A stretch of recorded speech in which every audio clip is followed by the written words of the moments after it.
we're basically conducting an enormous experiment on our children. Marketplace tests home cleaning products. Here they're saying to spray where kids are, to use routinely. Is that a good idea?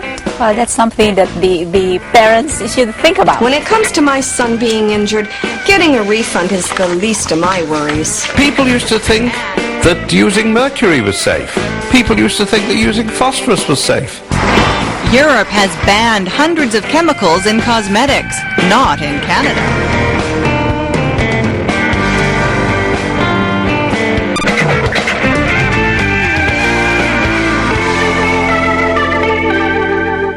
Hi, welcome to Marketplace. I'm Erica Johnson in Vancouver. We seem to be a society obsessed with keeping our homes clean. We want our bathrooms and our kitchens hospital-grade disinfected. Cleaning products promise miracles, faster, easier, better results, less scrubbing. But could it be our clean freak streak is actually harming our kids? Here's Wendy Mesley with the story.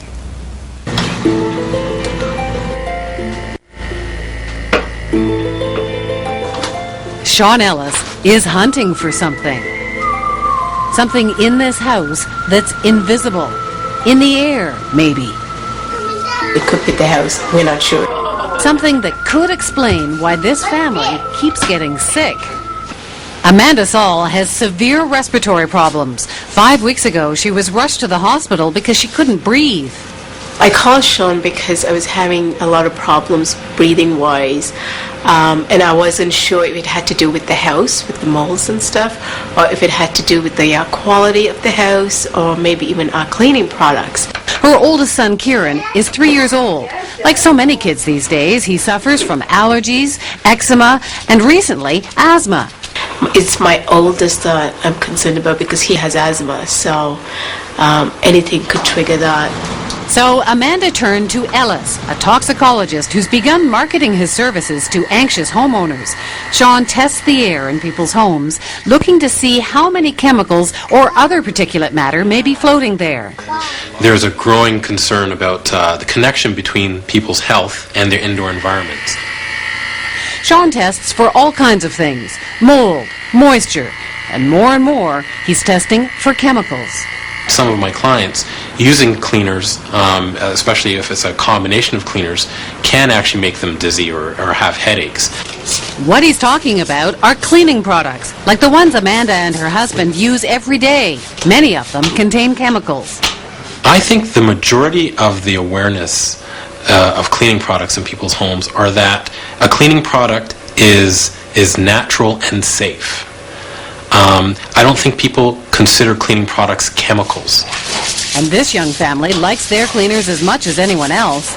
It is very seductive to try and get the best cleaning product out there that will actually do the job. Open wide. In your mouth, not on the floor.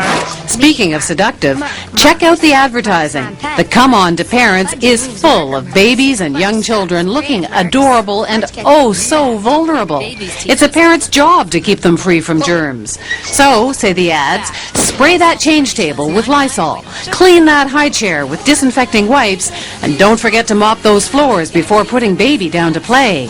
Last year, Canadians spent over $275 million on household cleaning products. They're appealing to the fear of danger for their children and the desire to keep them safe.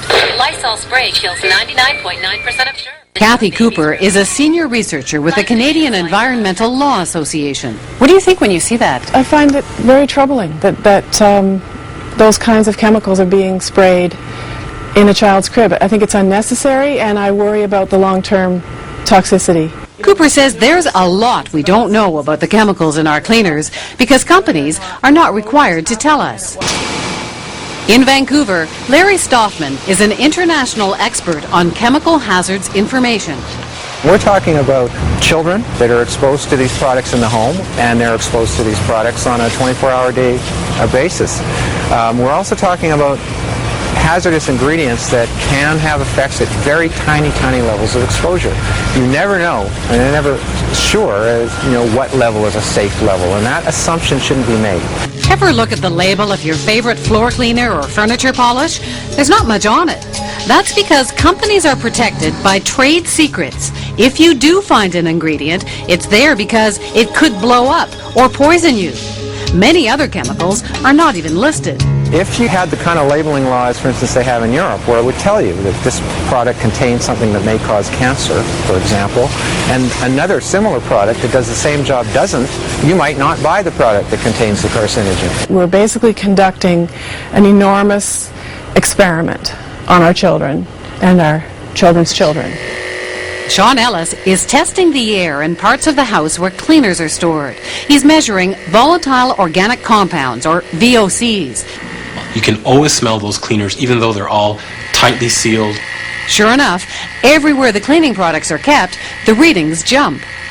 We asked Sean to test 3 of the products we saw in the commercials. The average home normally reads about 50 parts per billion. Let's see what happens with the Pledge. 273 parts per billion. According to Sean, anything over 500 could be a problem for sensitive people. What about Clorox wipes? So again, a simple wipe, and the levels jump up from the hundreds into the thousands here. And finally, the Lysol disinfecting spray. We're now in the parts per million as opposed to the parts per billion.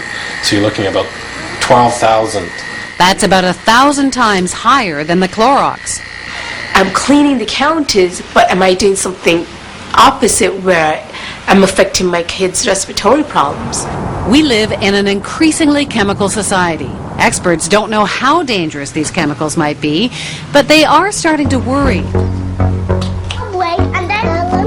Looks pretty on me. It's a little tricky at 5, but it doesn't take long for little girls to get the knack of making up. I'd probably feel disgusting without it. By the time teens are young women, some are dangerously addicted. We all use so many personal care products. Health Canada approves them. How bad can they be? Well, Marketplace has uncovered a small but fierce debate. A growing number of scientists say chemicals in products like this may, over time, give us cancer. Cosmetics produced by produced and sold by mainstream industries are literally a witch's brew of carcinogenic ingredients. Ugly words to the beauty business. Dr. Epstein is a scientist at the University of Illinois in Chicago. 40 years of research have convinced him that tiny amounts of carcinogenic chemicals in products contribute to a toxic overload over a lifetime. So in other words, there's multiple carcinogens in this. So just how much is actually in a product? Epstein's research found a common skin cream contains at least 2 ingredients linked to cancer. A mascara, 3. A blush, 4. A lipstick, 5. And that's enough to worry Angelica Hackett. After all, we're coating ourselves in these products our whole life. Dr. Gideon Corin is a pediatrician at the Hospital for Sick Children in Toronto. How can we, as one of the most advanced countries in the world, allow these to enter our household for small children without the appropriate testing to see that it's safe? Dr. Corin says young children are especially vulnerable, partly because of exposure. Everything goes into their mouths, and they virtually live on the floor. But also, young kids are more sensitive because they're still developing the basic body systems, the brain, the internal organs, the respiratory and immune systems. Even the reproductive system is not fully developed until adolescence. We got a call just last week from a supervisor in a daycare center. They said, well, we've been using some different cleaning chemicals in our daycare. And suddenly, not only the staff, but the children are complaining of problems. And they wanted to know what was in the cleaning products. There are no resources in this country for people like that to turn to. What is this? Dr. Corin and a researcher are conducting a study. They're looking at the babies of mothers who are exposed to chemical solvents in the workplace. So you're finding that vision is affected in some of these fetuses, babies. What does that indicate? What does that mean? Well, of course, vision is one of the functions of the human brain. So it means that these chemicals find themselves through mom, through the umbilical cord, into the baby, into the developing brain, and damaging functions there. And the baby is born already with a problem. Wipe this off. Jenna's mom was at least warned she was working with toxic chemicals.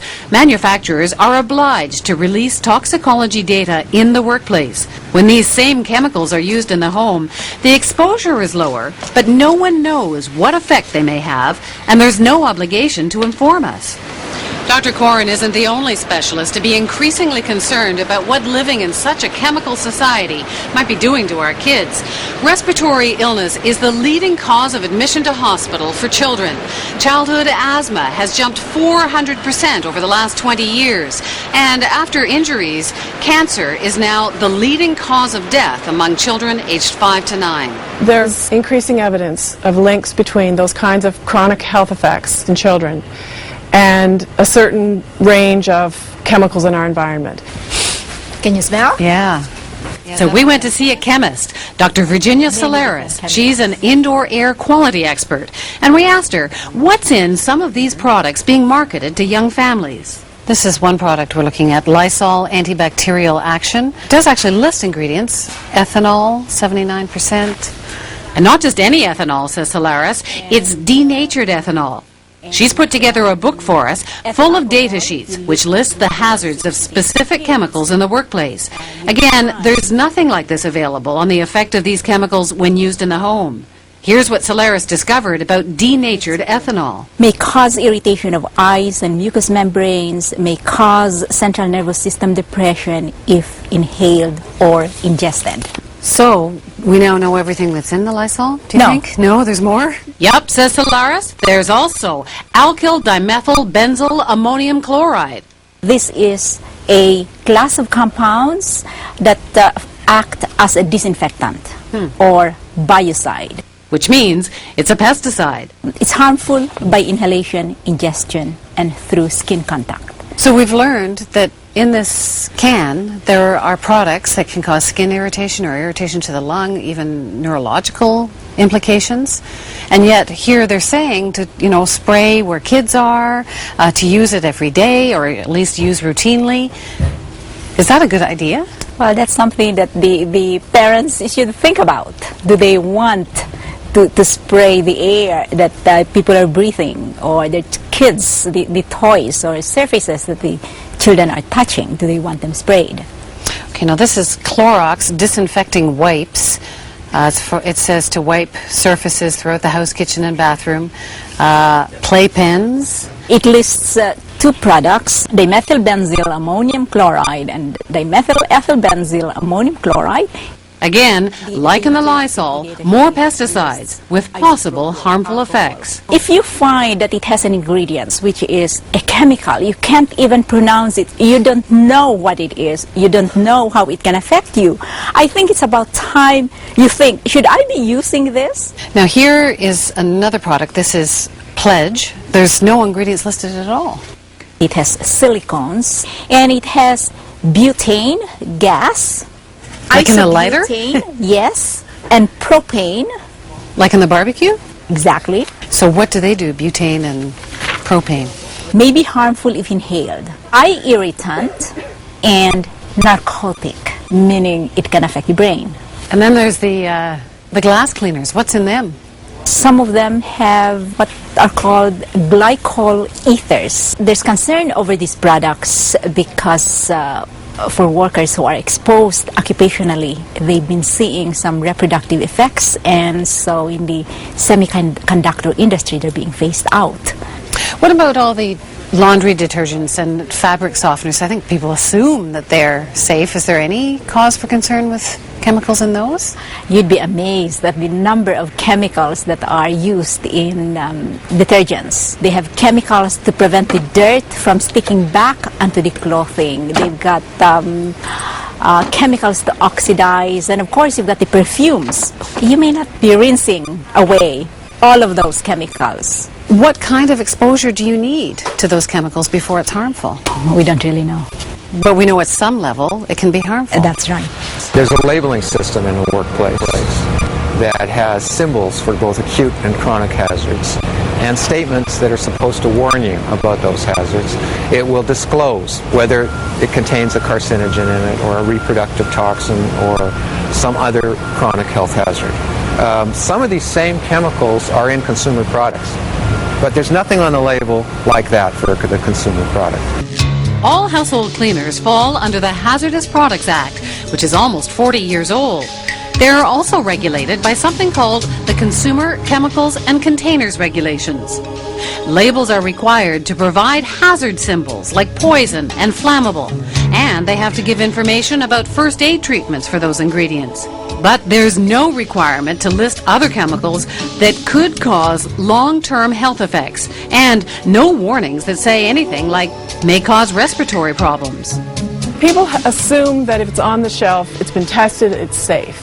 And you can't make that assumption all the time. You can't. Not with the regulatory framework that we have in place. People make that assumption because they trust the government agencies are actually looking after that. Yeah, and they shouldn't make that assumption with respect to the Hazardous Products Act in particular. That's a federal law that desperately needs to be updated. It only reacts to problems after they've been identified. And when people start getting sick? Sick or dying. I mean, the kinds of regulations that have been put in place have to do with where children's sleepwear has caught fire, or cords have gotten around their necks, or we found or lead in the paint on cribs, or all of those kinds of things. Those regulations were not put in place until after serious and or fatal health problems occurred. There's some lapsus, some gap in the way we think. I would expect my government, my regulatory process, to expect such tests to be done before something is approved to be used where small children are growing. While Dr. Corrin's regulatory process, Health Canada sent us this email where they say the responsibility for assessing the hazards associated with a chemical product is that of the manufacturer or importer. We wanted to ask Health Canada about its role and about some of the concerns raised in this story, but they refused repeated requests for an on-camera interview. The makers of Lysol, Clorox, and Pledge said they were unavailable for an interview, and so did their trade association. Just doing a casual count, I noticed more than 10 different types of cleaners in your home. Meanwhile, back at the Sauls, Sean has just finished advising Amanda to cut back on some of her cleaning products. So I think I'm going to go through all of them and try and find one or two that will work.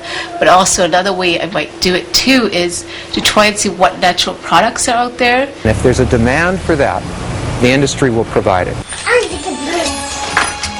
So Amanda Saul has decided to cut down on the chemicals in her home.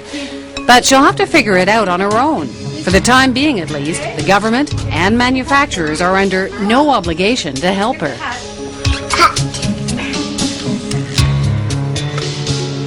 What if there were safer, better, less expensive alternatives? Would you investigate? Ask the person who gave you this video for more information. Let's stop poisoning our children.